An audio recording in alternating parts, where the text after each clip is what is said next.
सवाल योगी आदित्यनाथ की कुर्सी का अगर हो चला है, और क्या मुख्यमंत्री योगी आदित्यनाथ को लेकर अरविंद केजरीवाल की भविष्यवाणी सही साबित हो सकती है? वास्तविक रूप से हटाए जाने का ही इंतजार कर रहे हैं। योगी आदित्यनाथ का क्या होगा? ये सवाल गलत है। असली सवाल यह है कि बीजेपी का क्या होगा, प्रधानमंत्री नरेंद्र मोदी का क्या होगा, और संघ परिवार की उस विचारधारा का क्या होगा जिसके मुताबिक शक्तिशाली और विकसित भारत का सपना देखा गया है। इन सवालों पर चर्चा से पहले आपको एक किस्सा सुनाती हूं। ये किस्सा रोम के महान शासक कॉन्स्टेंटाइन प्रथम के जीवन से जुड़ा है। रोम के उस महान शासक ने 2 शादियां की थी। पहली पत्नी का नाम मिनर्विना और दूसरी पत्नी का नाम फाउस्टा था। कॉन्स्टेंटाइन का बड़ा बेटा क्रिस्पस था। उसे कॉन्स्टेंटाइन ने अपना वारिस घोषित किया था। इतिहासकारों के मुताबिक उसमें वो सब गुण थे कि वो एक अच्छा शासक बने, लेकिन दूसरी पत्नी फाउस्टा को ये पसंद नहीं था। इसलिए उसने अफवाह फैलाई कि क्रिस्पस की बुरी नजर अपनी सौतेली मां पर है। वो जबरन संबंध बनाता है। बात यहां तक पहुंची कि एक दिन गुस्से में कॉन्स्टेंटाइन ने अपने ही उत्तराधिकारी क्रिस्पस की हत्या करा दी।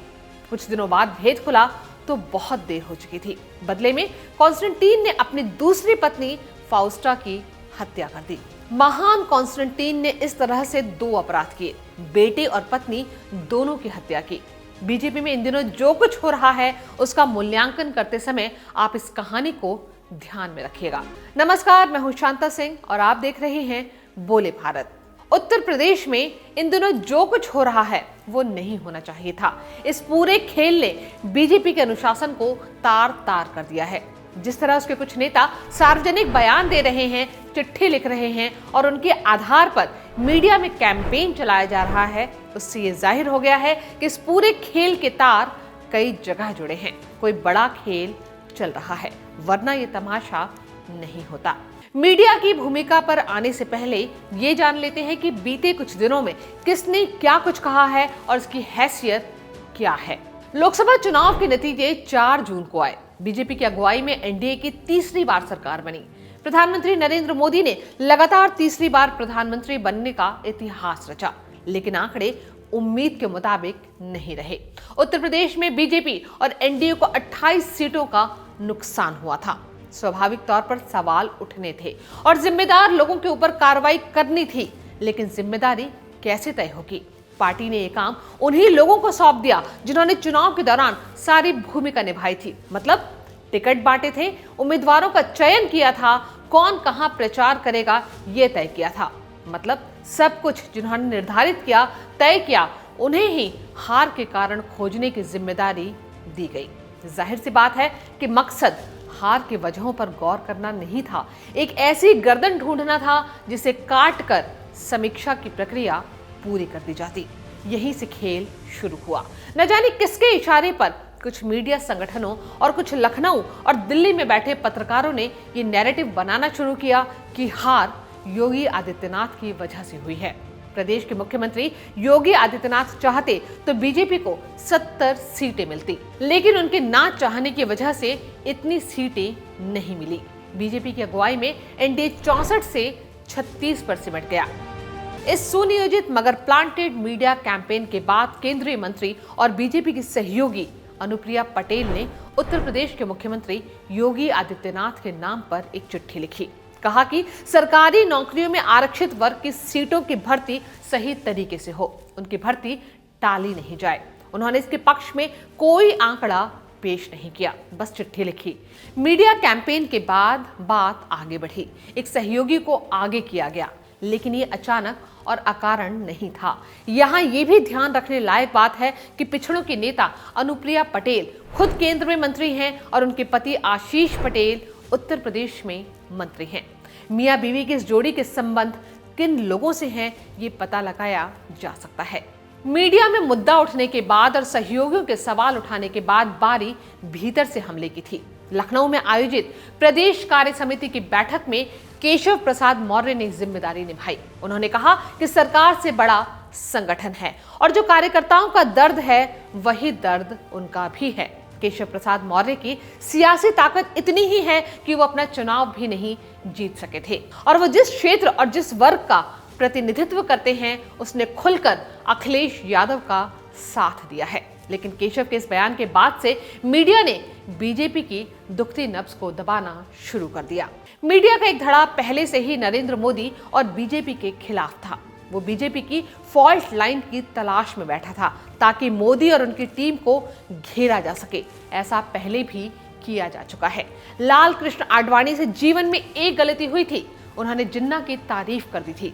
इसके बाद मीडिया ने इतना हल्ला मचाया कि लगा कि बीजेपी और संघ परिवार का सारा किया धरा पानी में बह जाएगा। नतीजतन आडवाणी से इस्तीफा मांगा गया। बीजेपी चुनाव 2004 में हारी थी। आडवाणी का बयान 2005 में आया था। उसके बाद सत्ता में वापसी के लिए बीजेपी को 2014 तक इंतजार करना पड़ा। केशव प्रसाद मौर्य को आगे करके बीजेपी से जुड़े एक नए धड़े ने ये खेल रचा है। ये खुद असुरक्षित महसूस कर रहे हैं। इनके हाथ अब बीजेपी की फॉल्ट लाइन लग गई है। इस धड़े ने अपनी मीडिया की ताकत एंटी बीजेपी मीडिया से जोड़ दी है। अब ये बड़ी ताकतवर लॉबी है। इनका एक ही मकसद है कि किसी तरह नरेंद्र मोदी और बीजेपी को इतना कमजोर कर दिया जाए कि 2029 तक सिर उठाने में कामयाब नहीं हो। इसके लिए 2027 में बीजेपी को उत्तर प्रदेश की सत्ता में आने से रोकना होगा। ऐसा करने के लिए योगी आदित्यनाथ को गिराना होगा। अब सवाल ये उठता है कि योगी आदित्यनाथ को गिराने से लाभ किसे मिलेगा? लाभ किसे मिलेगा? इस सवाल पर बात करने से पहले ये जान लेते हैं कि नुकसान किसका होगा। इसे जानने समझने के लिए पूरे विवाद की आड़ में जो नैरेटिव चलाया गया है उस पर गौर कीजिए। ये कहा जा रहा है कि योगी आदित्यनाथ को बीजेपी और नरेंद्र मोदी चाहकर भी नहीं हटा सकते क्योंकि उनके पीछे संघ है। योगी आदित्यनाथ संघ की भविष्य के डिजाइन का हिस्सा हैं और उसी के तहत उन्हें तैयार किया जा रहा है। लिहाजा हल्ला इतना मचाओ कि मोदी कार्रवाई करने पर मजबूर हो जाएं। भविष्य का विकेट जितना जल्दी गिर जाए वो उतना ही अच्छा है। और कार्रवाई नहीं हुई तो कहा जाएगा कि मोदी जी डर गए। मतलब नरेंद्र मोदी जिनकी छवि ताकतवर नेता के तौर पर है, जो कुशल प्रशासक हैं, जो कठोर फैसले लेते हैं, वो नरेंद्र मोदी आखिरकार उतने कठोर नहीं रहे, नरम पड़ गए। अब इस विवाद का दूसरा पक्ष देखिए। इस समय प्रधानमंत्री नरेंद्र मोदी की छवि हिंदू हृदय सम्राट की है। हिंदुओं का ताकतवर धड़ा उन्हें अपना नेता मानता है और उस ताकतवर धड़े का एक ताकतवर हिस्सा योगी आदित्यनाथ को भी भविष्य के अपने नेता के तौर पर देख रहा है। अगर योगी का विकेट गिरा तो प्रधानमंत्री नरेंद्र मोदी के हिंदू हृदय सम्राट की छवि को धक्का पहुंचेगा। कम से कम उन लोगों की नजर में छवि थोड़ी धूमिल होगी ही जो योगी आदित्यनाथ को भविष्य के राष्ट्रीय नेता के तौर पर देख रहे हैं। मतलब ऐसा हुआ और योगी आदित्यनाथ हटाए गए तो उनका तो नुकसान होगा ही होगा, साथ ही बड़ा नुकसान प्रधानमंत्री नरेंद्र मोदी और बीजेपी को भी होगा। हिंदुओं का वो समर्थन नहीं मिलेगा जो पहले से मिलता रहा है। मतलब दोनों ही सूरत में नुकसान किसका अधिक होने जा रहा है। ये ठीक है कि नुकसान योगी आदित्यनाथ का भी होगा, लेकिन बीजेपी और नरेंद्र मोदी भी घाटे में रहेंगे। अब आते हैं कि इसका लाभ किसे मिलेगा।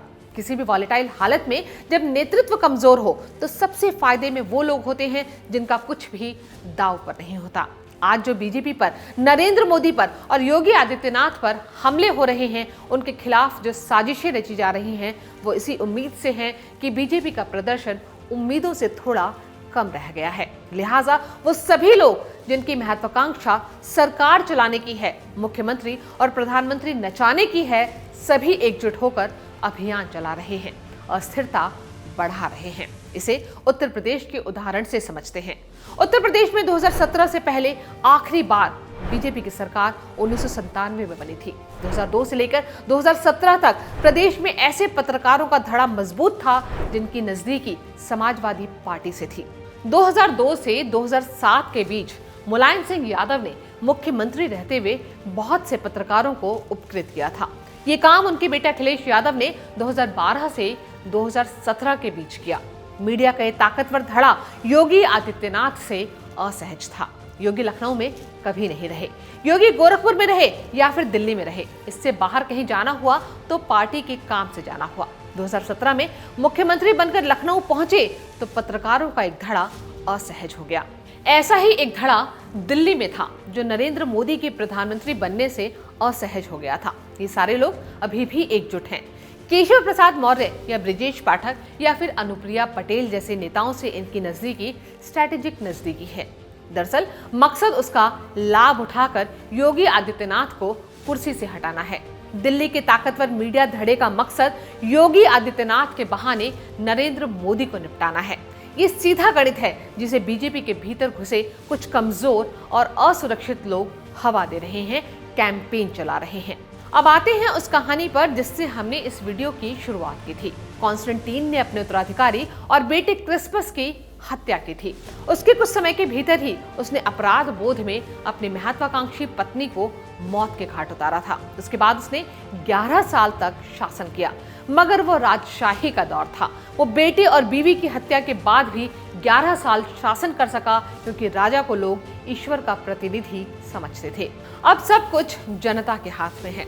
हिंदुओं के बड़े तबके के दिल पर राज करने वाले योगी आदित्यनाथ को किनारे करने के बाद भी बीजेपी के कोर वोटरों की नजर में नरेंद्र मोदी का सम्मान पहले जैसा बना रहेगा, इसकी उम्मीद कम है। इसलिए बीजेपी और नरेंद्र मोदी को चाहिए कि अफवाहों पर लगाम लगाने के लिए पार्टी को और खुद उनको अंदर से कमजोर करने में जुटे लोगों को कड़ा संदेश दें। वो जितना जल्दी ये करेंगे, बीजेपी का उतना ही भला होगा।